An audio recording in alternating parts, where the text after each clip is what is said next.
பேர், ராணிப்பேட்டை மாவட்டம். வரதராஜ பெருமாள் கோவில் அர்ச்சகராக இருக்கேன். 50 வருஷமாக பார்த்துருக்கேன். என் பையனும் பார்க்குறான். எல்லாரும் வந்து சேவிச்சுட்டு வரதராஜ பெருமாள். ஓம் நமோ வெங்கடேசாய.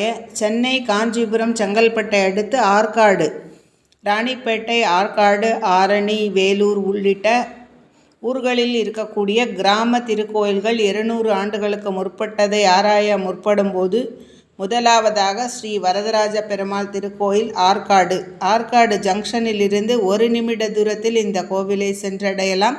ஸ்ரீ வைகானச பகவத் சாஸ்திர முறைப்படி நடைபெறும் திருக்கோவில். அடுத்ததாக நாம் பார்க்கக்கூடியது அருள்மிகு உத்தமராய பெருமாள் திருக்கோயில், பெரிய ஐயம்பாளையம், ஆரணி வட்டம், திருவண்ணாமலை மாவட்டம். இந்த பெருமாள் ஊமைக்கு வாய் கொடுத்த பெருமாள் என்ற ஒரு நம்பிக்கையுடன் அனைவரும் தேனால் பெருமாளுக்கு திருமஞ்சனம் செய்கிறது விசேஷமாக கருதப்படுகிறது. இந்த திருக்கோவில் மலைப்பாதையில் தற்போது கார் போன்ற வாகனங்கள் செல்வதற்கு ஏதுவாக இருக்கிறது. 2 நிமிடம் படியேற வேண்டிய அவசியம் இருக்கிறது.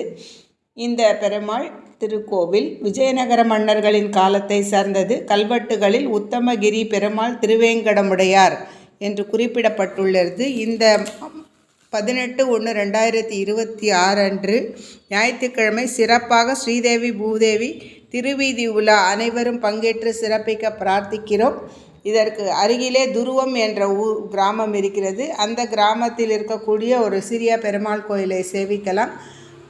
அரியம்பாடி என்ற இப்போது பார்த்து கொண்டிருக்கின்ற இந்த கிராமத்தில் முல்லை நகரில் அமைந்திருக்கக்கூடியது புதியதாக எழுந்தருளி இருக்கும் ஸ்ரீ லக்ஷ்மி நரசிம்ம பெருமாள் திருக்கோவில். இந்த கோவிலில் உற்சவர் பிரதிஷ்டை இன்று நடைபெற்றிருக்கின்றது.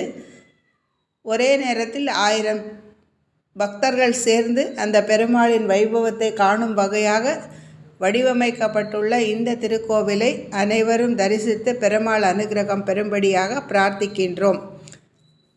இந்த போலூரை அடுத்து ஒரு நரசிம்மரும், சிங்கிரி கோவில் என்ற நரசிம்மரும், இந்த நரசிம்மரும் சேவிக்கும் போது 3 நரசிம்மரை ஒரே நாளில் நாம் சேவிக்கிற ஒரு பாக்கியம் கிடைக்கும். குறைந்தபட்சம் 8 திருக்கோவில்களாக இங்கிருக்கக்கூடிய புதுப்பாளையத்திலிருந்து ஆரம்பித்து 8 திருக்கோவில்களை தரிசிக்கும் ஒரு அமைப்பு நமக்கு கிடைக்கும். இது அரியம்பாடி, முல்லை நகர். இந்த கிராம திருக்கோயில்கள் அனைத்திலும் ஒரு அமைதியும் நிதானமும் நமக்கு மன அமைதியும் தரக்கூடிய ஒரு கோவில். அனைவரும் சேவித்து பலன் பெற தொடரும்.